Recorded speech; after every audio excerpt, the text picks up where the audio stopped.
Praeclara gratulationis contra la masonería. A los soberanos y pueblos del mundo entero. Papa León XIII. Salud y paz en el Señor. Los brillantes testimonios de público agradecimiento que recibimos de todo el pasado año en memoria del inicio de nuestro episcopado, testimonios recientemente aumentados por la distinguida devoción de los españoles, nos trajeron ante todo un motivo de alegría porque en esa afinidad y concordia de sentimientos brillaba la unidad de la Iglesia y su admirable unión con el Sumo Pontífice. Parecía que en aquellos días el mundo católico se había olvidado de todos los demás eventos y había vuelto incesantemente la mirada y el pensamiento al Vaticano. Embajadas de príncipes, multitud de peregrinos, cartas llenas de cariño, ceremonias sagradas confirmaban claramente que solo uno es el corazón y uno es el alma de todos los católicos en su respeto a la sede apostólica. Este hecho nos sucedió aún más feliz y agradable, ya que está completamente en conformidad con nuestras enseñanzas y acciones. Ciertamente conscientes de los tiempos y conscientes de nuestra misión, a lo largo de nuestro pontificado nos hemos propuesto y esforzado constantemente, en la medida de lo posible a través de la enseñanza y la acción, por acercarnos a todos los pueblos. Y todos los pueblos, y destacar la virtud, en todos los aspectos benéficos, del pontificado romano. En primer lugar, hagamos sumas gracias a la benevolencia divina, porque por su don benéfico hemos llegado ilesos a una edad tan longeva, luego a los príncipes, a los obispos, al clero, a todas las personas, a todos aquellos que, con múltiples manifestaciones de piedad y respeto, se comportaron de tal manera que honraron a la persona y nuestra dignidad, brindándonos un consuelo particularmente apropiado. Sin embargo, no poco faltó nuestro pleno y total consuelo. De hecho, entre los mismos testimonios de alegría y afecto popular, me vino a la mente una multitud sin fin, ajena a esa sintonía de los católicos celebrants, en parte porque desconocían por completo la sabiduría evangélica, en parte porque, a pesar de ser iniciados en el cristianismo, sin embargo, no está de acuerdo con la fe católica. Por eso nos entristece amargamente y nos entristece, de hecho, no es correcto volver nuestros pensamientos, sin condolencias íntimas, a tanta raza humana que se aleja de nosotros, desviándose del camino correcto. Y, en efecto, como somos en la tierra vicarios del Dios Todopoderoso, que quiere que todos los hombres se salven y lleguen al conocimiento de la verdad, y como la vejez y la amargura nos empujan al final de la vida, por favor, que todos sean uno. Como tú, Padre, estás en mí y yo en ti, así también ellos sean uno en nosotros. J. en 17, 20-21. Esta oración y súplica divina no solo abraza a aquellos que entonces creyeron en Cristo, sino también a aquellos que habrían creído en tiempos posteriores. Por lo tanto, Él nos confía una razón válida para manifestar con confianza nuestros votos y asegurarnos, en la medida de lo posible, que, sin distinción de raza o lugar, todos los hombres sean llamados y empujados a la unidad de la fe divina. Impulsada por la caridad, que fluye más rápidamente hacia donde la necesidad de ayuda es mayor, el alma se dirige ante todo a los más pobres de todos, a los que de ninguna manera aceptaron la luz del Evangelio o, a pesar de haberla recibido, la apagaron. Ya sea por negligencia o por el paso del tiempo, por tanto, ignoran a Dios y viven en el más grave error. Puesto que toda la salvación viene de Jesucristo, y porque debajo del cielo no se da otro nombre a los hombres a quienes debemos nuestra salvación, Hechos 4 y 12, este es el más ardiente de nuestros votos, que el sagrado nombre de Jesús llenó y dominó rápidamente todos los rincones de la tierra. En esta empresa, la Iglesia nunca dejó de cumplir la misión que Dios le había encomendado, porque trabajó durante 19 siglos, porque actuó con más ardor y constancia, sino para llevar a las personas a la verdad y los principios cristianos. Hoy muy a menudo, en nuestro nombre, los heraldos del Evangelio cruzan los mares para entrar en los distritos más recónditos, y cada día rogamos a Dios que multiplique en gracia a los sacerdotes, dignos de la misión apostólica, que, para extender el reino de Cristo, no rehuyan sacrificar comodidades, seguridad y, en caso de necesidad, la vida misma. Date prisa, pues, Salvador y Padre de la humanidad, Jesucristo, no pospongas el cumplimiento de lo que una vez prometiste, una vez exaltado en la tierra, te habrías atraído hacia ti mismo. Por tanto, desciende hasta el final y revélate a las infinitas multitudes que aún desconocen los supremos beneficios que otorgas a los mortales con tu sangre, sacude a los que yacen en tinieblas y en la sombra de la muerte, para que, iluminados por los rayos de tu sabiduría y tu virtud, en ti y para ti se combinen en uno. Pensando en este misterio de unidad, se ofrecen a nuestra mirada todos los pueblos que la piedad divina había extraído desde hacía tiempo de los errores antiguos a la sabiduría del Evangelio. En verdad, ningún recuerdo es más feliz o más brillante en alabanza de la providencia divina que el recuerdo de aquellos tiempos antiguos, cuando la fe divinamente inspirada se sostenía universalmente como patrimonio común e indiviso, cuando la fe cristiana unía pueblos civilizados, disociados de lugares, de culturas, de costumbres y, por tanto, en muchos sentidos discordantes y muchas veces en conflicto entre sí, y sin embargo de acuerdo en materia de religión. Al recordar un pasado así, el alma se entristece demasiado considerando que, con el paso del tiempo y con el aumento de la desconfianza y la rivalidad, hechos desafortunados han arrancado del seno de la Iglesia romana a grandes y florecientes naciones. De todos modos. Ante todo, dirijamos una mirada amorosa hacia Oriente, de donde partió inicialmente la salvación del mundo. En verdad, la ansiedad de nuestro deseo nos obliga a abrirnos a la feliz esperanza de que las iglesias orientales, conocidas por su fe ancestral y antigua gloria, pronto regresen a donde dejaron Confiamos en esto sobre todo porque las distancias que nos separan no son relevantes, de hecho, salvo algunas cosas, por lo demás estamos de acuerdo hasta tal punto que en la defensa de la catolicidad no raramente inferimos testimonios y pruebas de la doctrina, de las costumbres, de los ritos practicados por los orientales. El punto principal de la disputa es la primacía del romano pontífice. Pero volvamos a los inicios, consideremos el sentimiento de sus precursores, el legado de la época más cercana a sus orígenes. En verdad esa divina afirmación de Cristo tú eres Pedro y sobre esta roca edificaré mi iglesia, confirma magníficamente el reconocimiento de los romanos pontífices. Y entre los papas, no pocos en la antigüedad vinieron del mismo oriente, entre los primeros, Anacleto, Evaristo, Aniceto, Eleuterio, Zosimo, Agatone. Muchos de ellos también consagraron con derramamiento de sangre el gobierno de toda la comunidad cristiana, gobernado con sabiduría y santidad. Es bien sabido en qué momento, por qué causa, de qué promotores se encendió la ominosa discordia. Antes de que el hombre separara lo que Dios había unido, el nombre de la sede apostólica era venerado por todos los pueblos del mundo cristiano, y al romano pontífice, como legítimo sucesor del beato Pedro y por tanto vicario de Jesucristo en la tierra. Tanto Oriente como Occidente obedecieron con uniformidad de principios y sin reserva alguna. Por eso, si tenemos en cuenta el origen del conflicto, el propio Focio se encargó de enviar legados a Roma en apoyo de sus razones, y de hecho Nicoloi, el pontífice máximo envió a sus embajadores de Roma a Constantinopla sin que nadie oposición, para que investiguen atentamente la disputa del patriarca Ignacio y luego informen a la sede apostólica con testimonios veraces y completos. Por lo tanto, toda la historia de ese evento confirma claramente la primacía de la sede romana, con la que había surgido un contraste en ese momento. Finalmente, nadie ignora que en dos concilios ecuménicos, el León II y el Florentino, con consentimiento espontáneo y con una sola voz, todos, latinos y griegos juntos, sancionaron como dogma el poder supremo de los romanos pontífices. Hemos recordado estos hechos a propósito, ya que son casi una invitación a restaurar la paz, tanto más cuanto que en los orientales nos parece ahora discernir una disposición de ánimo mucho más suave hacia los católicos, incluso una cierta actitud benevolente. Esto se confirmó recientemente cuando vimos testimonios singulares de cordialidad y amistad reservados para nuestros devotos peregrinos en Oriente. Por eso nuestra boca se abre para ti tantos como tú, de rito griego o oriental en desacuerdo con la Iglesia católica. Deseamos sinceramente que todos recuerden el discurso severo y afectuoso que Besarion dirigió a sus padres, qué respuesta podemos darle a Dios, ya que estaremos separados de los hermanos, mientras que para unirnos y reunirnos en un solo redil, Él descendió del cielo, se encarnó y fue crucificado. ¿Cómo nos defenderemos con nuestra posteridad? No debemos sufrir esta vergüenza, venerables padres, rechacemos tal decisión, no nos comportemos de una manera tan perniciosa para nosotros y para nuestros fieles. Reflexiona sabiamente sobre nuestros deseos ante Dios. Ciertamente, no inducidos por razones humanas, sino por la caridad divina y la ansiedad por la salvación común, instamos a la reconciliación y la unión con la Iglesia romana, queremos decir una unión plena y perfecta. De hecho, no lo sería en modo alguno si no aportara más que una cierta concordia sobre los dogmas en los que creer y un intercambio de amor fraterno. Una verdadera unión entre cristianos es lo que el fundador de la Iglesia, Jesucristo, instituyó y quiso, colocándola en la unidad de fe y disciplina. Tampoco tiene motivos para temer que nosotros o nuestros sucesores queramos de alguna manera socavar su derecho, las prerrogativas patriarcales, las costumbres rituales de cada Iglesia. De hecho, una vez que se restablezca la unidad con nosotros, la dignidad y la gloria que caerían sobre sus iglesias por el don divino serían ciertamente admirables. Que Dios, por tanto, acoja graciosamente tu propia oración, que acaben los cismas de las iglesias, 1, y reúna a los dispersos y lleva a los errantes a reunirse con tu santa Iglesia católica y apostólica, 2.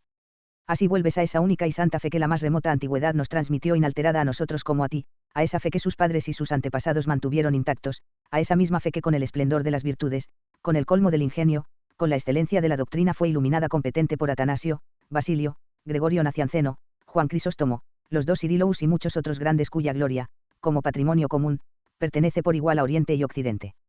En este punto, puede permitirse hacer una mención particular de todos ustedes, pueblos eslavos, de cuyo claro nombre dan testimonio muchas páginas de la historia. Ustedes saben lo bien que merecen sus santos padres en la fe Cirilo y Metodio de los eslavos, en cuya memoria decretamos nosotros mismos hace algunos años una deuda de mayores honores. De su virtud y de sus labores ha surgido la civilización y la salvación para muchos pueblos de tu linaje. Por tanto, entre los eslavos y los romanos pontífices duró mucho tiempo un muy noble intercambio de beneficios por un lado, y de la más fiel devoción por otro. Si entonces la maligna adversidad de los tiempos desvió en gran medida a sus mayores de la fe de Roma, considere cuán merecedor sería su regreso a la unidad. La Iglesia insiste en llamarte también a ti a su abrazo, asegurándote una amplia gama de salud. Con igual afecto volvemos la mirada hacia los pueblos que en tiempos más recientes se separaron de la Iglesia romana debido a un trastorno insólito de las cosas y los tiempos. Habiendo relegado al olvido los diversos acontecimientos de tiempos pasados, que eleven su pensamiento por encima de todas las miserias humanas y con un alma sedienta de verdad y salvación reflexionen sobre la Iglesia fundada por Cristo. Si quieren comparar sus congregaciones con él y considerar qué lugar ocupa en ellas la religión, fácilmente admitirán que han olvidado sus orígenes y han llegado, de un error a otro, a innovaciones falaces en muchos asuntos de suprema importancia, ni querrán negar el de ese patrimonio de verdad, que los proponentes de la novedad trajeron consigo en su separación. Casi ninguna fórmula de fe segura y autorizada les queda. De hecho, ha llegado al punto en que muchos no temen socavar el fundamento mismo sobre el que descansa toda religión y toda esperanza de los mortales, es decir, la naturaleza divina de Jesucristo el Salvador. Así, quienes antes afirmaban que los libros del Antiguo y Nuevo Testamento fueron escritos por inspiración divina, ahora les niegan tal autoridad, y era inevitable que esto sucediera, ya que a cualquiera se le había dado el poder de interpretar esos textos. Talento propio y discreción. De ello se deduce que la conciencia de cada uno se convierte en la única guía y norma de vida, rechazando cualquier otra regla en el trabajo. De ahí se derivan opiniones encontradas y múltiples sectas que muy a menudo se degradan en doctrinas del naturalismo o del racionalismo. Por eso, desesperados de estar de acuerdo en doctrinas, ahora exaltan y recomiendan la unión en el amor fraterno. Y esto es correcto, ya que todos debemos estar unidos por el amor mutuo. Esta fue ante todo la enseñanza de Jesucristo, que precisamente quería el amor mutuo como rasgo distintivo de sus seguidores. En verdad, que amor perfecto puede unir las almas si la fe no ha hecho que las mentes estén de acuerdo. Por estas razones, muchos de los que estamos hablando, sonido de intelecto y anhelo de verdad, buscaron un medio seguro de salvación en la Iglesia Católica, habiendo entendido plenamente que uno no puede unirse a Jesucristo como líder si no se adhiere también a su cuerpo que es la Iglesia, ni se puede alcanzar la verdadera fe de Cristo si se repudia su legítima enseñanza, confiada a Pedro y a sus sucesores. En otras palabras, reconocieron en la Iglesia romana la imagen viva y completa de la verdadera Iglesia, fácilmente reconocible por los signos que Dios Creador le ha grabado. Por tanto, entre ellos hay muchos, de viva inteligencia y sagaz perspicacia en la exploración de las edades antiguas, que con distinguidos escritos han demostrado la continuación ininterrumpida de la Iglesia romana desde los apóstoles, la integridad de los dogmas, disciplina constante. Por tanto, siguiendo el ejemplo de estos, el alma aún más que la palabra os inspira, hermanos nuestros, que desde hace 3 siglos ya están en desacuerdo con nosotros acerca de la fe cristiana, vosotros también, cuantos sois vosotros, que posteriormente por cualquier motivo vosotros separado de nosotros, reunámonos todos en la unidad de la fe y el conocimiento del Hijo de Dios, Efesios 4 y 13. A esta unidad que la Iglesia Católica nunca ha fallado, ni fallará nunca por ningún motivo, permítanos invitarlo y ofrecerle nuestra mano derecha con profundo amor. La Iglesia, Madre Común, te ha estado llamando desde hace algún tiempo, todos los católicos te esperan con fraterna ansiedad, para que venar santamente a Dios con nosotros, unidos en perfecta caridad en la profesión de un solo Evangelio, una sola fe, una sola esperanza. Para que el foco de la unidad anhelada sea pleno, solo queda dirigir el discurso a aquellos, que están en todo el mundo, a cuya salvación dedicamos desde hace tiempo nuestros cuidados y pensamientos. Nos referimos a los católicos que, profesando la fe romana, son obedientes a la sede apostólica y así se unen a Jesucristo. Ciertamente no es necesario exhortarlos a la verdadera y santa unidad, ya que ellos ya son partícipes de ella por la bondad de Dios. Sin embargo, es necesario advertirles que no invadan ese gran don de Dios con la pereza y la indolencia, mientras los peligros aumentan por doquier. A tal fin, deberían extraer una norma oportuna, en su pensamiento y en su actuación, de aquellos documentos que nosotros mismos hemos enviado otras veces a todas o a las naciones católicas individuales, y sobre todo deben imponerse como ley suprema para obedecer en todo caso el magisterio y la autoridad de la Iglesia no con reserva ni desconfianza, sino con todo el corazón y con feliz voluntad. En este caso, que reflexionen sobre lo perjudicial para la unidad de los cristianos es esa errónea variedad de opiniones que a veces oscurecen y borran la esencia y la noción genuinas de Iglesia. En efecto, por voluntad y mandamiento de Dios, quien fue su fundador, es una sociedad perfecta en su género, cuyo deber y misión consiste en educar al género humano con los preceptos y enseñanzas del Evangelio, en proteger la pureza de costumbres y el ejercicio de las virtudes cristianas, y en la conducción de la felicidad que se ofrece a cada uno en el cielo. Dado que, como hemos dicho, se trata de una sociedad perfecta, tiene una fuerza y una virtud de vida que no proviene del exterior sino que insiste en la sabiduría divina y en su misma naturaleza, por eso posee una facultad originaria de promulgar leyes y es justo que al promulgarlas no esté sujeto a nadie. Además, es necesario que sea libre en otras materias de su competencia. Sin embargo, esta libertad no puede ofrecer ningún motivo de emulación y envidia. De hecho la Iglesia no persigue el poder ni se mueve por ambiciones particulares, sino que solo quiere esto, este es su único propósito, proteger a los hombres y mujeres de los deberes de la virtud y de esta manera, asegurar su salud eterna. Por eso usa la condescendencia y la complacencia maternas. De hecho, no pocas veces sucede que se abstiene de hacer valer sus derechos atribuyendo las razones a los diferentes niveles de civilización. Los concordatos firmados a menudo con los gobiernos son una amplia prueba de ello. Nada le es más extraño que quitarle cualquier derecho a un Estado. Sin embargo, es un deber que el Estado a su vez respete los derechos de la Iglesia y tenga cuidado de no tomar posesión de ninguna parte de ellos. Ahora bien, si miras la realidad, que revela el transcurso del tiempo. Muchos están acostumbrados a sospechar, desdeñar, odiar, calumniar amargamente a la Iglesia, y es aún más grave que esto se haga con todos los medios y con empeño para esclavizarlo al poder de los gobiernos. Sobreviene el robo de sus posesiones y la limitación de su libertad, las dificultades encontradas en la educación de los clérigos, las leyes excepcionalmente severas sancionadas contra el clero, la disolución y prohibición de asociaciones religiosas, salvaguardas válidas del cristianismo, en definitiva, la renovación, con mayor dureza, de los preceptos y actos de los regalistas. Esto significa violar los derechos sacrosantos de la Iglesia y esto causa un daño inmenso a la sociedad civil, por el hecho de que los principios divinos se oponen abiertamente. Dios, soberano y autor del universo, providencialmente colocó el poder civil y religioso para la convivencia humana, sin embargo, quería que permanecieran distintos, pero prohibió que entre uno y otro hubiera fractura y conflicto. En efecto, tanto la voluntad de Dios mismo como el bien común del consorcio humano exigen perentoriamente que el poder civil armonice con el eclesiástico para gobernar y gobernar. Por tanto, el Estado y la Iglesia tienen sus propios derechos y deberes, pero es necesario que el uno al otro esté conectado con el vínculo de la armonía. Por tanto, ciertamente sucederá que las funciones mutuas de la Iglesia y el Estado escaparán de esas tensiones que ahora son, en muchos sentidos, dañinas e insoportables para todas las personas honestas.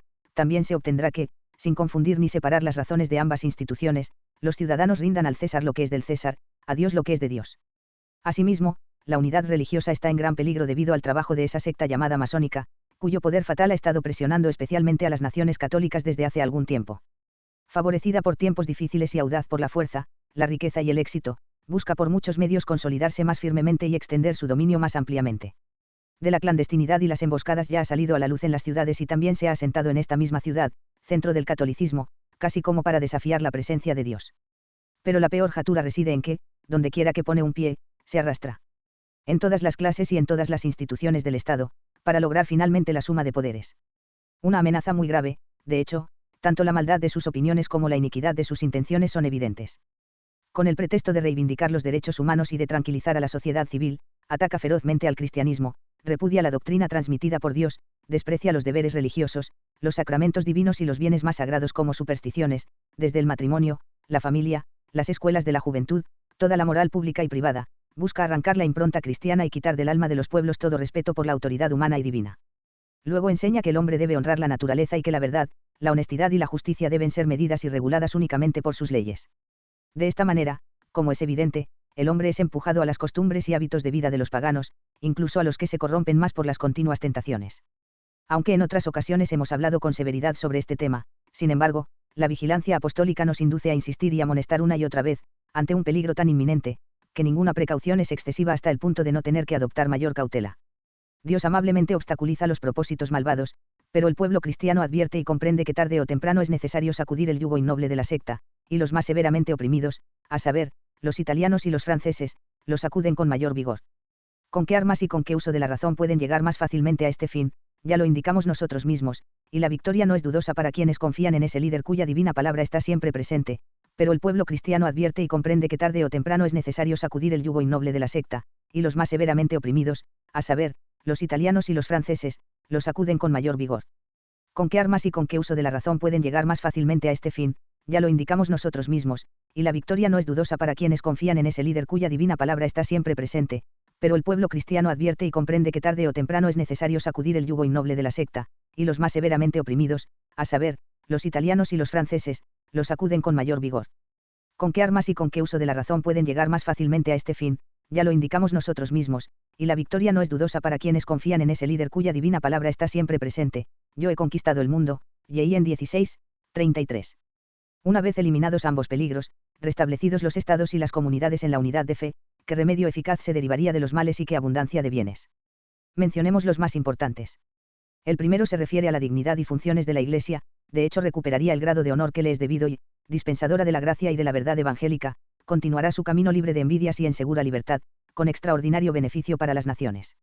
De hecho, como maestra y guía de la humanidad por disposición divina, es capaz de contribuir eficazmente a moderar, para el bien común, las transformaciones más importantes de la época, a resolver los problemas más complejos con equidad, a promover la rectitud y la justicia. Justicia que son bases sólidas de los estados.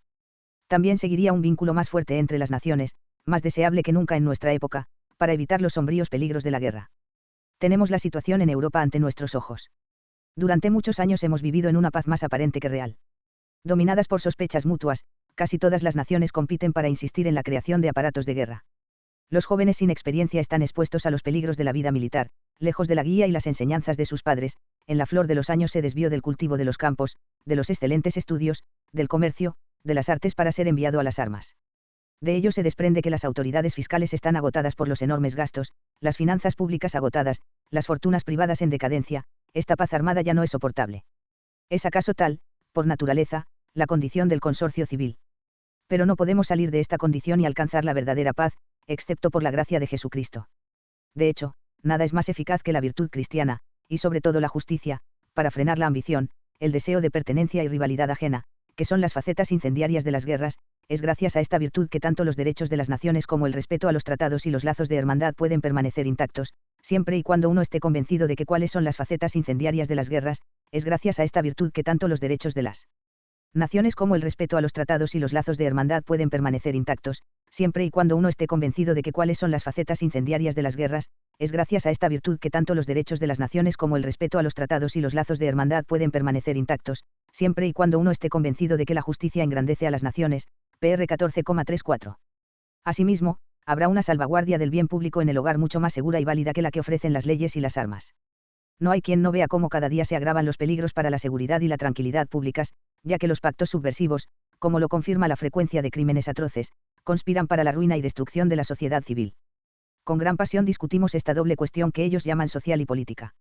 Ambos muy serios, sin duda.